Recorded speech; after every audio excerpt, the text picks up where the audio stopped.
The whole way through our childhood there was musicians coming in and out of our house, and Mum and Dad leaving a couple of nights a week to go off and gig. We used to say that Mum and Dad are going to sing, and they would go out at the weekends, and I remember Mum putting on her rollers in her hair, and they do that every weekend, as well as my father having a full-time job as well. Singing was my hobby. That's what I did all the time, even before school in the morning, and straight when I got home from school I'd listen to music and sing with it. Well, I started learning classical violin when I was 6. There was an amazing teacher in Dundalk, Father McNally. He's a priest, and he's taught a lot of pupils who end up in the great orchestras around the world. I think Mum and Dad gave us a really happy childhood, and I remember being home. A lot of my memories are Andrea as well, because we were kind of brought up very close together, whereas Jim was off doing his thing. I was always dabbling with writing on the piano. I was only able to really launch into it properly when I got my first little recorder, a little Porta Studio, Tascam Porta Studio, and then I was able to start writing properly. And the idea of being able to overdub different parts onto a tape was it was heaven for me. I loved it. I just remember it being a great time, because we were having a lot of fun. We were working in our aunt's pub at the time. Even when I was at school, I worked in the pub at the weekends, and then when we left school, we were still working in the pub. We were all still quite young. Like, I mean, Andrew was 16. We were still in school when we first started, so we were all just learning. Really, we were all learning together in a lot of ways.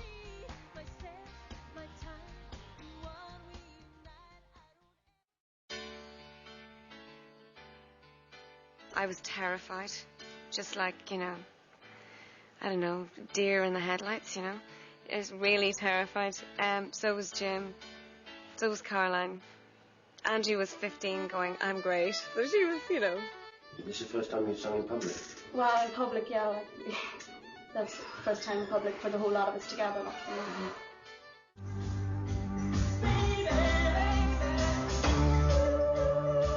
In the commitments, there were blinking you'll miss us roles and stuff like. Well, for me anyway, I barely find myself in the movie.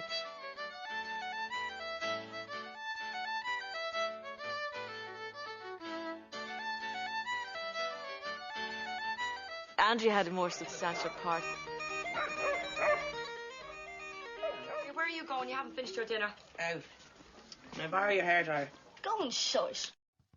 But I think it was just the beginning of us, the band, coming together. I think that's the most significant thing about the commitments, is that it was the beginning of us meeting John, our manager. It was the last thing on my mind. I've said before, I never really set out to be a manager.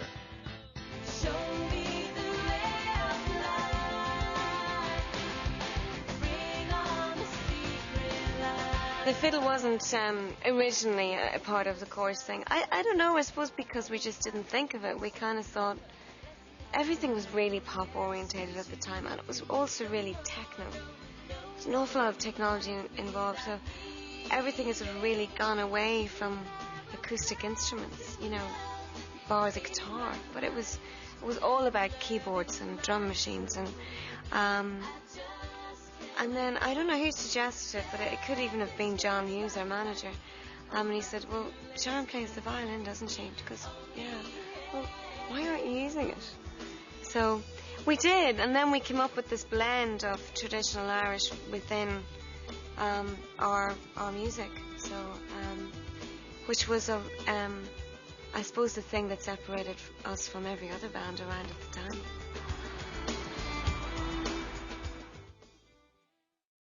I remember the Waterfront gig very well, because everybody was petrified, and it was one of our first gigs. I actually think it was our first gig.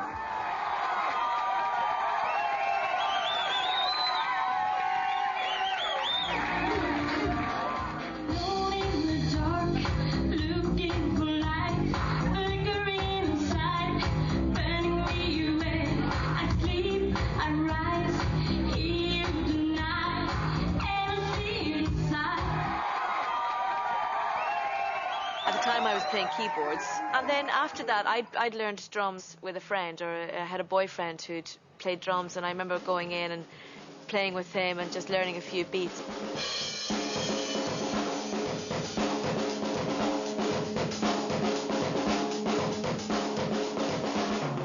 I remember Jim coming in going, yeah, this would be great in the band, why don't we do this?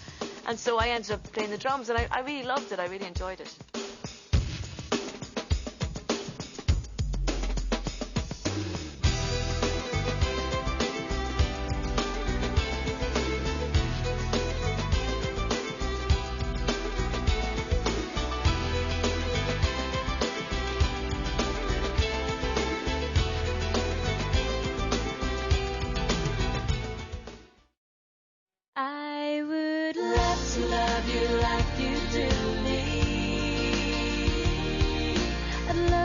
After that, we decided we would go over to Los Angeles and New York and visit record companies and try and get some sort of a deal. A few were interested, but not really very, very interested. And we got to New York, and our last day in New York in Atlantic Records, we met Jason Flom, who really loved the music.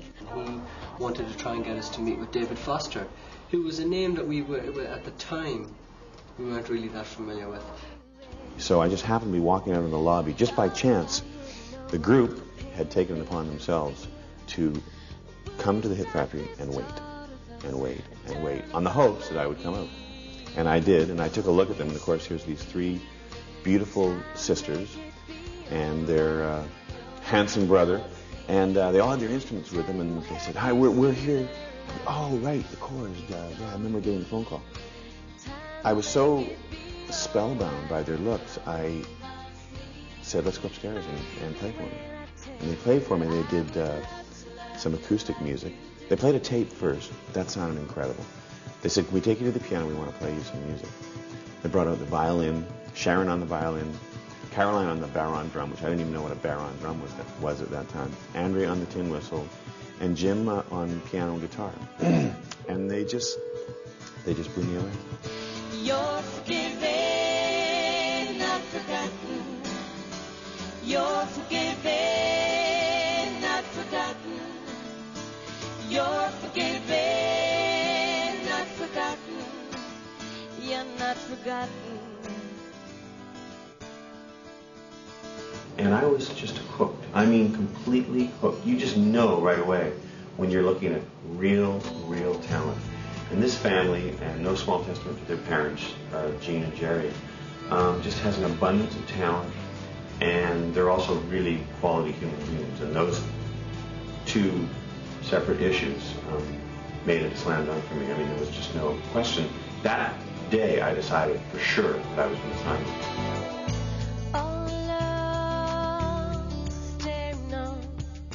Watching her life go by, when her days are gray and her nights are black, different shades of mundane, and the one-eyed fairy toy